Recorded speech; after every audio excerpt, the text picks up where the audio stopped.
최근 몇 달간 미국의 테러 입장이 다시 완화된 듯 했습니다. 2025년 말 미국이 28개 조항의 평화 계획을 제안했으며 이 계획이 채택됐다면 블라디미르 푸틴은 우크라이나 전쟁에서 거의 모든 것을 얻었을 것입니다. 그 계획은 아무런 진전이 없었습니다. 우크라이나가 계획을 수정했고 블라디미르 푸틴은 늘 하던 대로 시간을 끌었기 때문입니다. 최근 평화 거부는 트럼프 대통령의 인내심 한계였을지 모릅니다. 제발. 평화 계획 문제와 미국의 베네수엘라 압박 욕구가 결합해 미국은 영국과 협력하며 입장을 완전히 바꿨습니다. 미국은 총알 한 발 없이 러시아를 완전히 제압했습니다. 모든 것은 봉쇄로 시작됐습니다. 12월 17일 더 텔레그래프는 트럼프가 베네수엘라 출입제재 유조선에 영향을 미치는 봉쇄를 발표했다고 보도했습니다. 이 조치는 당시 베네수엘라 전 대통령 니콜라스 마두로를 압박하려는 시도로 여겨졌으며 이후 마두로는 추방돼 미국에 구금되었습니다. 트럼프 행정부는 마두로가 이 유조선의 석유를 베네수엘라의 마약 밀매 등 범죄 자금으로 썼다고 밝혔으며 이는 트럼프의 트루스 소셜 게시물에서도 확인할 수 있습니다. 트럼프는 우리 자산의 절도, 테러, 마약 밀매, 인신매매 등 여러 이유로 베네수엘라 정권이 외국 테러 조직으로 지정됐다고 선언했습니다. 오늘 저는 베네수엘라로 오가며 제재 대상인 모든 유조선의 전면 봉쇄를 명령합니다. 이 발표는 미국이 베네수엘라에서 쿠바로 가던 제재 유조선을 압류한 직후에 나왔습니다. 이는 트럼프가 마두로에게 그의 임기가 얼마 남지 않았다는 메시지를 전달한 것입니다. 하지만 그 메시지를 분명히 들은 또 다른 사람이 있었습니다. 블라디미르 푸틴입니다. 러시아는 대규모 그림자 선단으로 러시아, 이란, 베네수엘라 간 석유를 운송한다고 텔레그래프지가 밝혔습니다. 미국이 베네수엘라를 봉쇄하면 푸틴에게는 나쁜 소식입니다. 그리고 실제로 미국군이 그림자 선단 소속 선박 2척을 발견하고 가로채고 승선했을 때 그것이 사실로 드러났습니다. 트럼프 발표 후 미국은 벨라 1호로 불렸던 또 다른 그림자 선박에 주목했고 그때 푸틴이 개입을 시도했습니다. 미국이 2024년에 제재한 그 선박은 헤즈볼라를 위해 화물을 운송한 것으로 의심받았으며 조용히 끝나지 않았습니다. 가이아나에 등록되지 않았지만 거짓으로 가이아나 국기를 달고 항해하던 선박이 미국 봉쇄를 우회하려다 적발됐습니다. 그 후 러시아, 우크라이나, 인도 출신의 선원들이 정지 명령을 무시하고 대신 대서양 쪽으로 도주하면서 3주간의 추격전이 시작되었습니다. 미국이 뒤따랐습니다. 블라디미르 푸틴이 개입을 시도했지만 텔레그래프에 따르면 러시아는 새해 전날 벨라 1호를 자국 선박 등록부에 추가했습니다. 크렘린은 이것이 마지막 피난처이며 충분하다고 판단했습니다.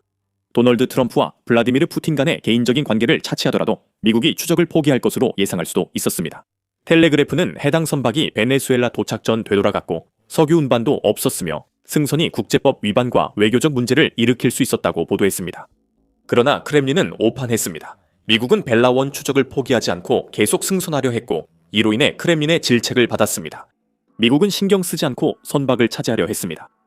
러시아가 추격 중단을 요청했지만 미국은 계속했고 결국 영국 동맹국의 일부 지원을 받아 따라잡았습니다. 프라우다지는 1월 7일 영국 국방장관 존 힐리가 영국 군대가 미국 벨라1 납포 작전을 지원했다고 확인했다고 보도했습니다. 해당 선박은 이후 마리네라로 이름이 변경됐다고 전했습니다. 힐리 장관은 자세한 내용 대신 영국 군대가 벨라1 선박을 차단한 미국 작전을 지원하며 뛰어난 기술과 전문성을 발휘했다고만 밝혔습니다. 하지만 우리는 영국 공군 항공기가 이번 작전에 참여했다는 사실을 알고 있습니다. 프라우드에 따르면 막 선박의 선수 앞을 향해 경고 사격이 이루어졌다고 합니다.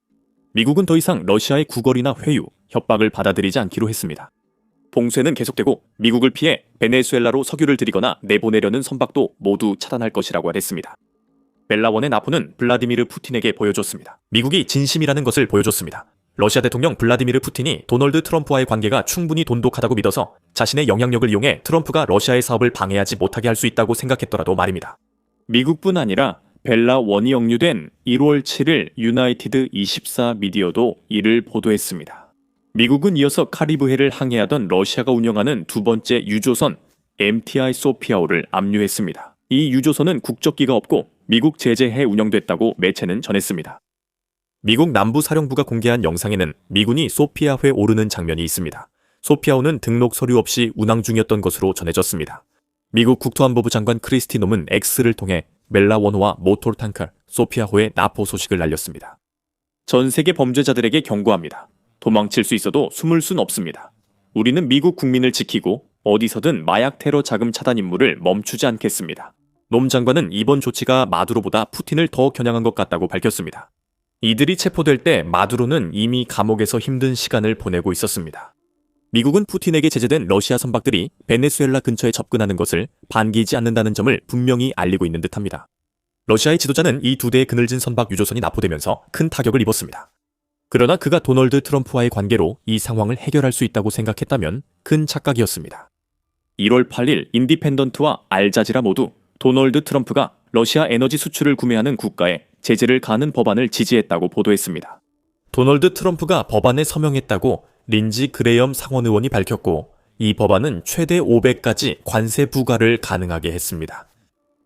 도널드 트럼프의 승인만으로는 이 법안이 통과되기에 충분하지 않습니다. 물론 이 법안도 다른 모든 법안과 마찬가지로 법이 되기 위해 거쳐야 할 일반적인 절차를 따라야 합니다. 하지만 도널드 트럼프가 승인 신호를 보냄으로써 한때 이 법안 통과의 주요 장애물로 여겨졌던 부분이 해소되었습니다. 알자질에 따르면 이 법안은 트럼프 대통령이 러시아산 석유를 사서 푸틴의 전쟁을 지원하는 국가를 처벌하게 합니다. 그레이엄은 트럼프 승인 소식을 전했습니다. 그는 이어서 이 법안은 도널드 트럼프 대통령에게 중국, 인도, 브라질과 같은 국가들을 상대로 막대한 영향력을 부여해 이들이 값싼 러시아산 석유 구매를 중단하도록 유도할 수 있게 해줄 것이라고 덧붙였습니다. 그것이 푸틴의 우크라이나 학살 자금이 되고 있습니다. 그래서 푸틴은 그림자 선단 유조선만 잃는 게 아닙니다. 이 법안이 통과되면 푸틴은 주요 석유 고객들을 잃을 수 있습니다. 이 국가들은 러시아 전쟁 자금의 수십억 달러를 지원하고 있습니다. 이런 법안은 거의 확실하게 강력한 영향을 미칠 것입니다. 유로마이단 프레스에 따르면 그레이엄 상원 의원은 인도에 25% 관세를 부과하자 인도가 러시아산 석유 수입을 줄였다고 강조했습니다. 20배 높은 관세 법안은 인도와 중국 모두에게 큰 고민을 안길 것입니다. 러시아산 석유에 대해 받고 있는 할인된 가격이 미국이 러시아를 겨냥해 준비 중인 경제적 타격을 감수할 만큼 충분히 매력적인지에 대해 그들이 어떻게 생각할지에 관한 문제입니다. 이 법안이 통과되면 중국과 인도가 러시아산 석유 수입을 중단할 경우 큰 재정 타격이 예상됩니다. 알자질에 따르면 2025년 11월 러시아 원유 수출의 절반은 중국, 38%는 인도가 차지했습니다. 인디펜던트는 이 두 나라가 러시아 에너지 수출의 약 70%를 차지한다고 덧붙였습니다. 2차 제재 법안은 오래전부터 있었습니다. 그레이엄 상원의원 웹사이트에 따르면 이 법안은 2025년 4월 처음 발의되어 5월 21일까지 81명의 초당적 공동 발의자가 지지했습니다. 이 법안이 일찍 승인되지 않은 이유는 그것 때문일 것입니다. 트럼프는 푸틴과의 관계를 활용해 미국이 러시아를 처벌하려다 인도, 중국과 무역 전쟁에 휘말리지 않고 우크라이나 전쟁을 끝낼 수 있다고 믿었습니다.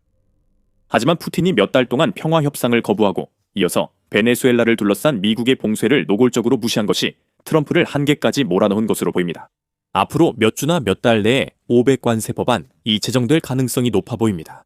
미국은 확신할 수 없으며 트럼프의 법안 승인도 푸틴을 협상에 끌어들이려는 위협일 수 있습니다. 영국도 가만히 있지 않았고 벨라 일호나포 전 MT 소피아호 사건이 있었습니다. 또한 러시아에 큰 타격이 될 제재 법안도 승인됐습니다. 영국도 러시아의 액화 천연가스, 즉 액화 천연가스 수출에 타격을 주기 위한 흥미로운 조치를 취했습니다. 유로마이단 프레스는 1월 8일 기사에서 이렇게 썼습니다. 영국은 2025년 11월부터 영국 기업이 러시아산 액화 천연가스 해상 운송, 선적, 보험, 정비 서비스를 제공하는 것을 금지하며 2026년까지 단계적으로 시행할 예정입니다. 푸틴이 그림자 선단 유조선 납포와 2차 제재 문제로 고심하는 사이 영국은 2026년 액화 천연가스 수입을 중단할 계획입니다.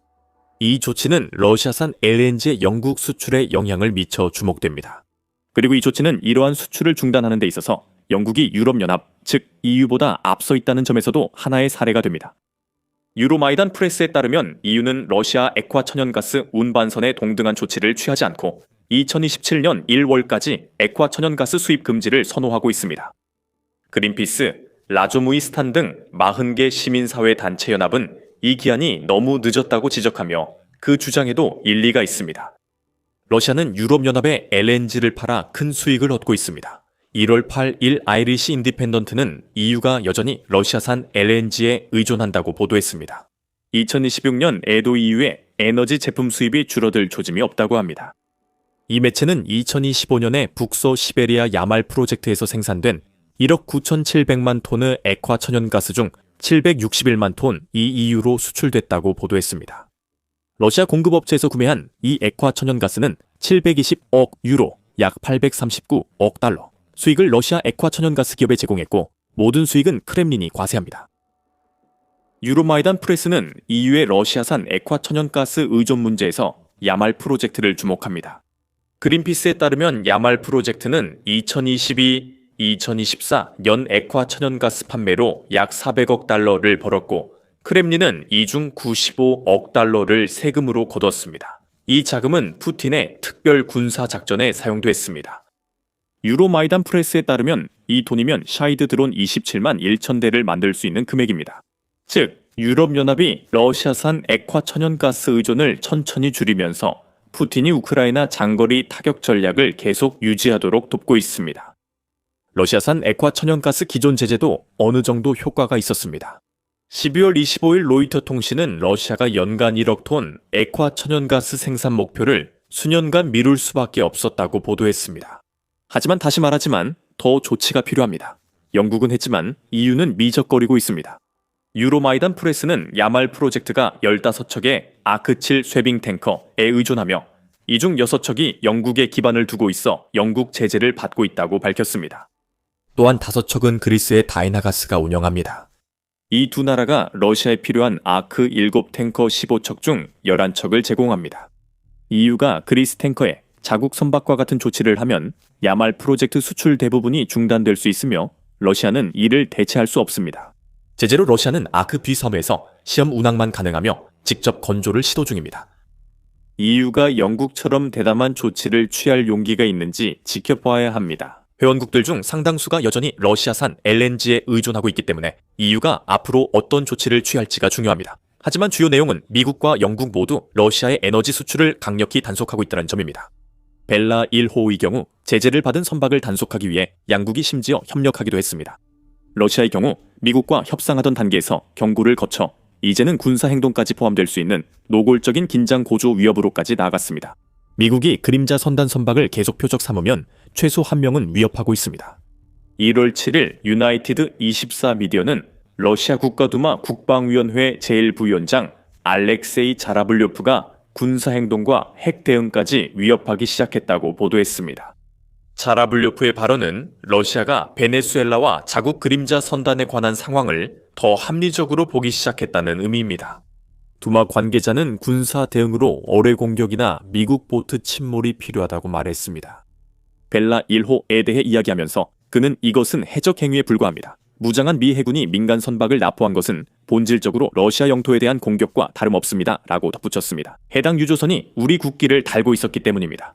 물론 이는 미국이 그림자 함대를 일주일 넘게 추격한 뒤였습니다. 일부는 자라블료프의 주장에 일리가 있다고 볼 수도 있습니다. 러시아 국기 개양이 면죄부처럼 여겨졌더라도요. 그러나 자라블료프는 자신의 발언권으로 핵무기 논의를 이끌었습니다.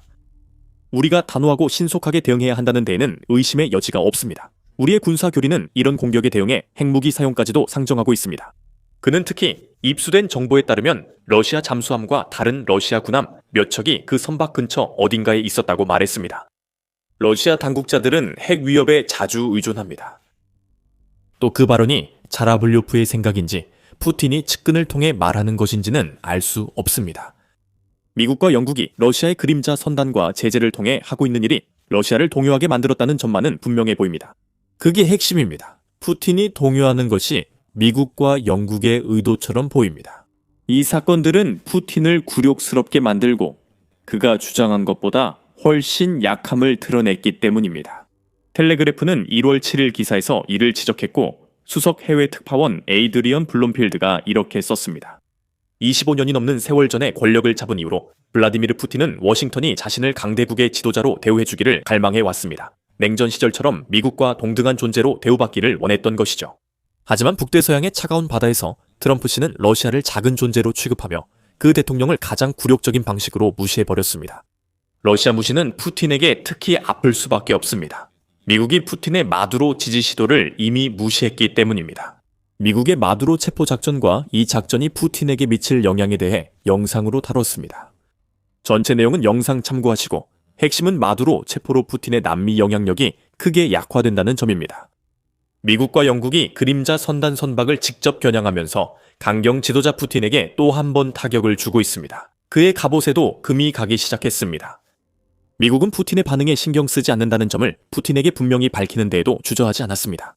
1월 7일 프라우다지는 백악관 대변인 캐롤린 레빗이 트럼프와 푸틴의 좋은 관계를 강조하면서도 균형을 맞추려 했다고 보도했습니다. 레빗은 트럼프가 제재 선박 억류를 현 정부 정책으로 분명히 했으며 실행에 주저하지 않는다고 밝혔습니다. 트럼프가 우크라이나 평화협정이 안 된 데에 좌절감을 표현한 것일 수 있습니다. 하지만 푸틴에 대한 압박은 현재로선 오히려 역효과였습니다. 뉴욕포스트에 따르면 이는 크렘린이 검토해온 수정된 19개 항평화안에 대해 러시아 외무부가 언급한 내용을 보도한 것입니다. 그 문서는 평화 합의와 거리가 멀었습니다. 그 선언은 지속적인 평화와 안보 달성을 목표로 하는 것이 아니라 오히려 군사화와 긴장 고조, 그리고 추가적인 갈등 악화를 지속하려는 것이라고 외무부는 밝혔습니다. 번역하자면 평화는 없을 것입니다. 그래도 균열이 나타나며 블라디미르 푸틴은 오랜만에 글로벌 지정학적 영향력자로서 가장 약해 보입니다. 애틀랜틱 카운슬 존 E. 허브스트는 1월 5일 기사에서 마두로 체포 후 그 점을 언급했습니다. 허브스트는 이번 체포가 트럼프가 러시아 이익에 반해 제재 없이 행동한 두 번째 사례라며 첫 번째는 2025년 6월 미국의 이란 핵 프로그램 공격이었다고 했습니다. 푸틴이 자신이 만들어냈다고 믿었던 어떤 두려움도 트럼프에게는 영향을 미치지 않는 것 같습니다. 제재를 받은 두 척의 선박 억류와 2차 제재 가능성은 미국이 원할 때마다 푸틴을 자극할 의지가 있음을 보여주는 것 같습니다. 영국이 개입하자 푸틴은 러시아 지도자에 맞서려는 적대 세력들이 늘고 있음을 지켜보고 있을 수 있습니다. 이란에 대해 말하자면 푸틴은 현재 이 나라 전역에서 벌어지고 있는 혁명적 시위에 대해 별다른 조치를 취하지 못하는 것처럼 보입니다. 러시아의 약점이 드러나 이란 정권이 붕괴 직전까지 흔들리고 푸틴은 세계 영향력 있는 지도자 자리에서 완전히 추락할 것입니다. 자세한 내용은 영상에서 확인하세요. 미국과 영국의 러시아 조치 소식은 The Military Show 구독으로 받아보실 수 있습니다. 시청해주셔서 감사합니다.